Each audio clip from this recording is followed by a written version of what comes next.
Ing video sadurunge diriwayatno yen Mbah Saridin utawa Syekh Jangkung duwe kebo sing diarani kebo Dungkul Landoh. Kebo sing saiki lulange kawentar kanggo jimat kuwi maune wis dikira mati. Kersane Gusti Allah, kebo sing wis dianggep mati karo wong-wong kuwi jenggirat tangi nalika didongani lan diusap ndase karo Syekh Jangkung. Kebo kuwi banjur diingoni lan dadi kebo klangenane Syekh Jangkung. Senajan urip ning desa, ning kisah karomahe Syekh Jangkung wis kawentar ning dindi. Babagan iki ndadekno Mbah Jangkung kudu pinter-pinter njaga ati lan akidah warga ing sekitare. Aja nganti panjenengane mengko dikultusno, termasuk ingon-ingone. Mula sadurunge seda, Mbah Jangkung maringi wasiat marang putrane, yaiku Gus Momo. Mengko yen aku mati, tulung kebo klangenanku kuwi disembelih wae lan daginge tulung bagekno ning warga sekitar kanggo sedekah. Lan nalika Mbah Syekh Jangkung seda, kebo Landoh kuwi sida disembelih kanggo acara tahlilan. Allahumma sholli ala Muhammad ya Rabbi sholli alaihi wasallim. Banjur piye ceritane kok lulang kebo Landoh saiki kawentar ampuh kanggo jimat kebal? Ing video iki aku arep njawab pitakonan-pitakonan sing menawa uga dadi pitakonanmu, yaiku piye asal usule jimat lulang kebo Landoh, piye pinemu ulama Islam babagan jimat, lan apa perlu awake dhewe nganggo jimat.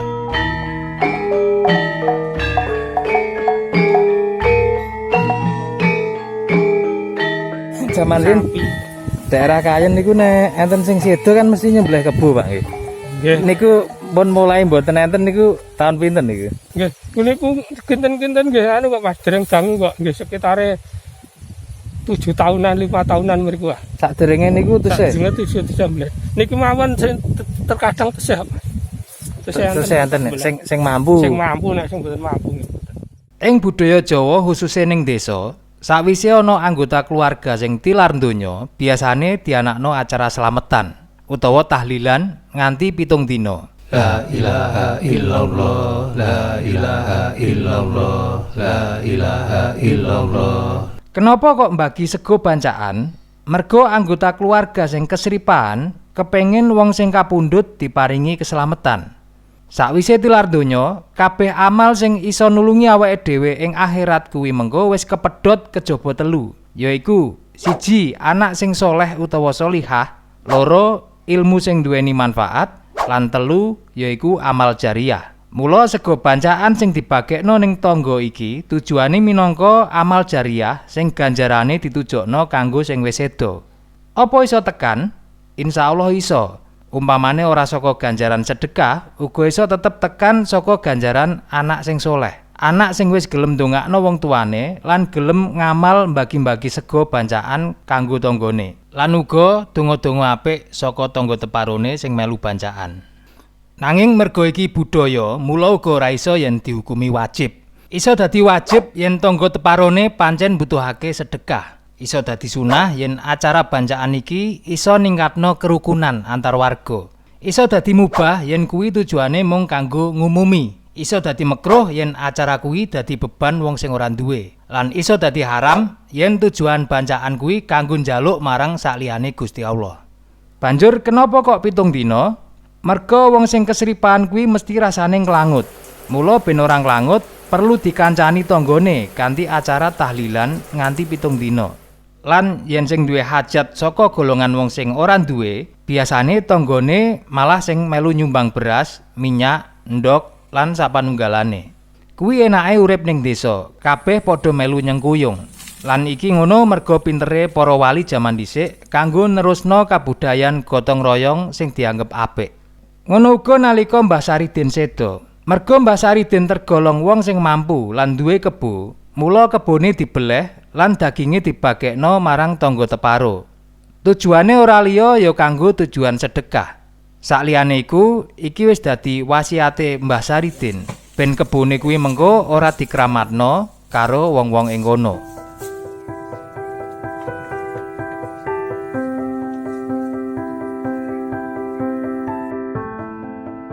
Ana crita unik nalika kebo iki arep disembelih.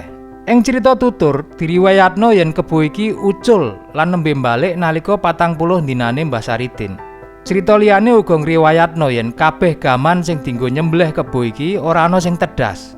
Mula Gus Momok, putrane Mbah Saridin, langsung inisiatif njupuk gamane bapake kanggo nyembelih kebo landoh kuwi. Lan alhamdulillah akhirnya kebo landoh kuwi pungkasane kasil dibeleh nganggo pusakane Mbah Saridin. Lan dagingnya dimasak kanggo sogatan lan bancaan warga sekitar kono. Dene lulange banjur disamak nek menawa iso kanggo keperluan liyane kayata kanggo bedhug masjid lan sapanunggalane. Dados nek sing putrane sing makame teng Kayen nggih namung niki Gus Momok nggih. Gus Momok. Tirta Kesumo panggilan sayange Nggih Momok. Momok. Wis sedaya niku Momok. Momok. Sing nang Palembang, sing nang Cirebon niku Momok sedaya. Oh, Apa sing juluke sing diuruwe niku namung sing caket kali bapake ten. sakwise Mbah Saridin sedo, Gus Momok akhirnya nerusno pondok pesantren sing wis dirintis karo bapake. Minangka putrane Syekh Jangkung, mula Gus Momok uga dadi priyayi sing diajeni warga sekitar kono. Nalika kuwi ana bakul sapi sing kelangan tali kanggo sapine. Bakul kuwi banjur ditulungi Gus Momok kanthi diwenehi tali anyar sing bahane saka lulang kebo landoh. Nanging ing pinggir desa tibake sapi kuwi mau malah ucul ndegar-ndegar njruduki wong lan barang-barang liyane.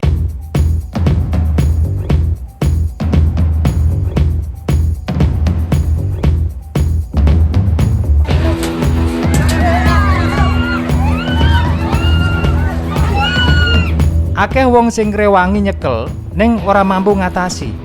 Banjur sing duwe sapi ngiklasno yen sapine oleh ditombak, mergo wis mulai mbebayani. Nanging wong-wong digawe kaget meneh, soale kabeh tombak lan parang ora mempan nalika nemplek kulite sapi. Sapi kuwi tibake kebal bacok. Ngerti babakan iki, Gus Momok melu mudhun kanggo ngatasi. Sakwise sapine rada kesel lan lena, Gus Momok njupuk tali sing ana ing gulune sapi. Tali sing bahane saka lulang kebo landoh sing maune saka dheweke. Tali kekang sapi kasil dijupuk lan sakwise kuwi sapine dadi ora kebal maneh.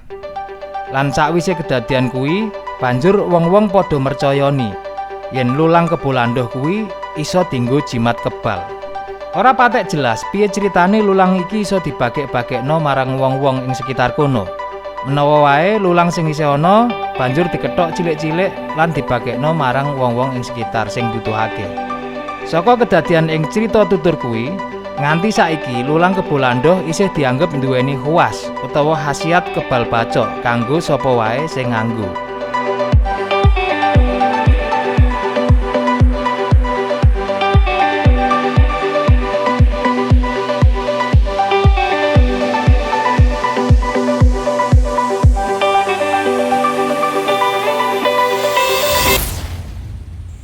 Kenapa hanya sebatas lulang Dunggo Landoh sampai seperti itu? Yang kita kaji bukan lulang Dunggo Landohnya.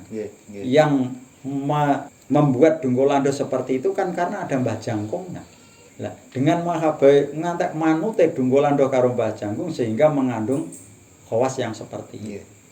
Khawas niku khodam. Khawas itu khasiat. Jadi ini kehebatan. Mbah ndak ngaji niku sekitar saanone kalau pas ono ninja lah 97 9 ndak Pak. Nggih. Mun mboten ngaji. 97 98 niku kula nate cerita Sarminto.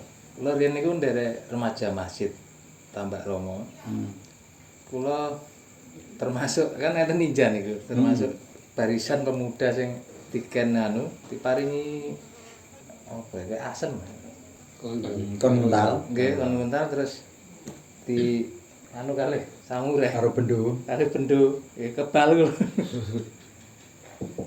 Nah, mulanya itu kaitannya itu tadi santri itu. Kalau memang ada suasana yang mendesak, hal seperti itu tidak seperti biasa seperti ini. Nih, kalau hal-hal seperti itu menurut kebutuhan, kalau memang kebutuhan mendesak luar biasa untuk hal Islam itu apapun yang dibawa. Nek Nabi ja'atil musibah berarti ja'atil mukjizat. Nek musibah teko mukjizat datang. Nek karomah Jaatil musibah itu jaatil karomah iki nek wali. Nggih. Kapan ana musibah teko karomah datang tanpa diminta. Sama santri yo ngono. Kapan ana musibah teko berarti maunah datang. Setelah santri enggak ada. Nah, bagi orang-orang yang tidak beriman, ya bukan mukjizat, ya bukan karomah, bukan maunah, tapi itu adalah dilulu karo Allah. Istidrot niku. Istidrot. Sumbernya nek secara ilmiah saking kodam apa? Hasilnya zikir yang kuat atau hasilnya iman yang kuat. Nek cara sampean balik nang agama ya. Nggih. Jawab nek cara Abil Hasan Asadili ora ana keramat sing ngungkuli keramate iman. Kabeh kalah kabeh karo iman. Keramat apapun tidak ada keramat yang melebihi dari iman. Ada tetap khodamnya. ada, iya wong, tetap ada khodam. Niku Karena- ngandung konsekuensi mboten Napa nih? bagi ingkang ngasta. Maksudnya piyambake nyuwun diopeni minta. Lah iki niki sing anu. Nek cara Mbah ngeten. Kalau memang itu sejenis jin, njaluk dirumati sebentuk apa ndak usah dituruti. Ngoten. Aku menyai sebelah iki ndak boleh nek cara Mbah Dullah lho nggih. Iya, iya. Nek Mbah cukup ngeten. Nek gelem ya melu aku, ora gelem ya wis ora tak pakani kowe ngono kuwi. Bedele. Ngoten. Niku lewat ngaji lho Mbah yu.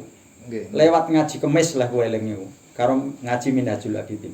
Iku dadi nek tentang jin, seandainya arep melu karepe dhewe ya monggo. Tapi kalau wis melu kok aku gelem bantu kowe nek aku mbok tukokno ngene misalnya ora usah dituruti.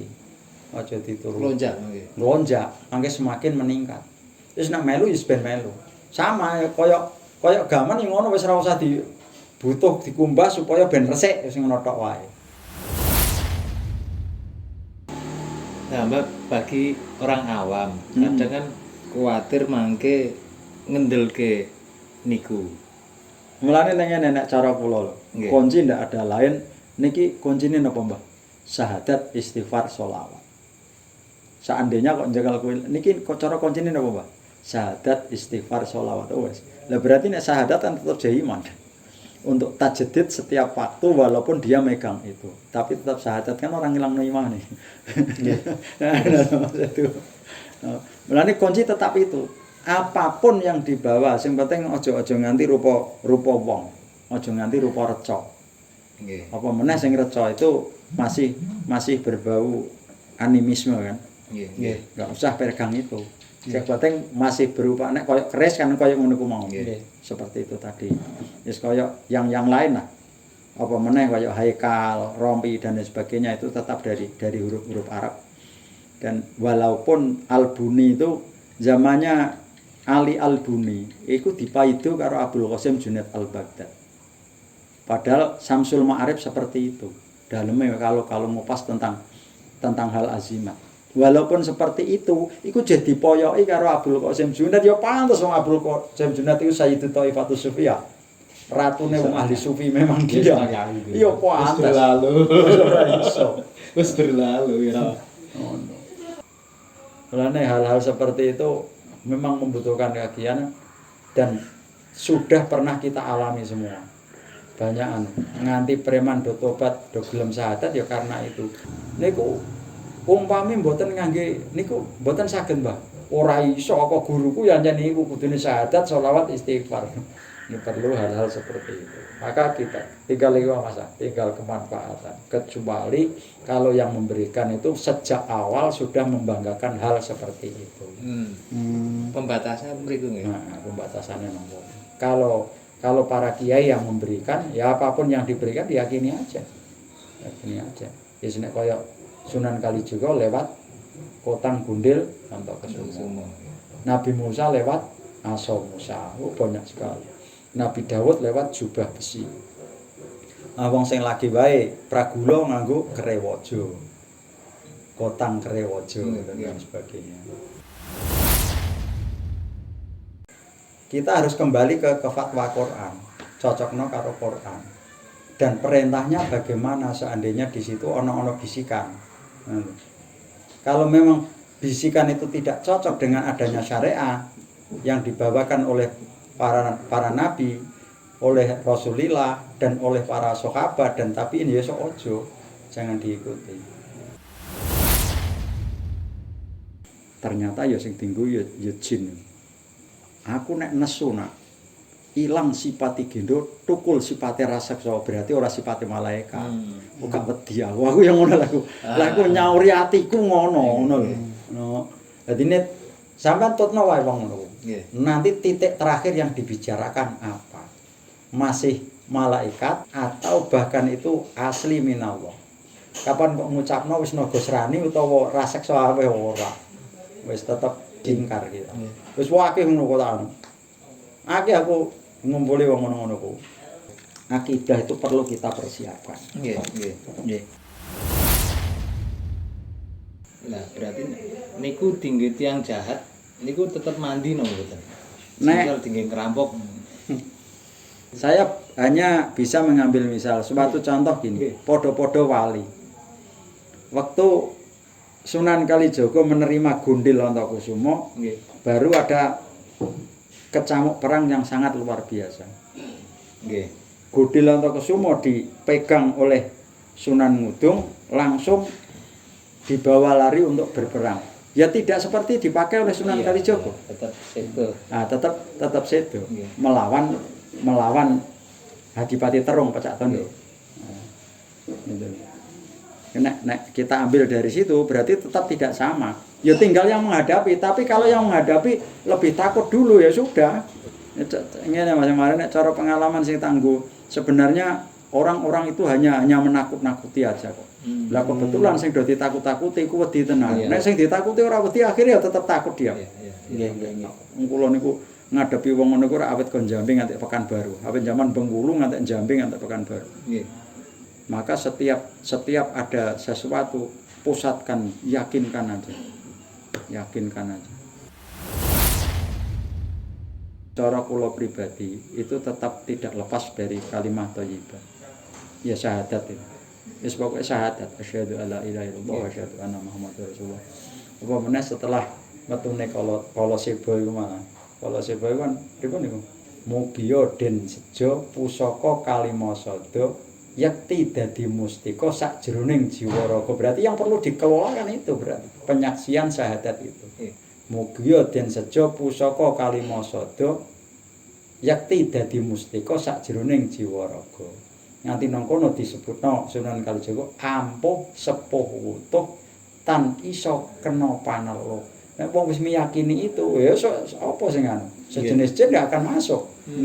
Ampuh sepuh wutuh tan iso kena panelo ora iso disandat ora iso disihir. Tapi keyakinan harus anjen manunggal tenan kudu. Asyhadu allane wis manjing tenan nang jiwa raga.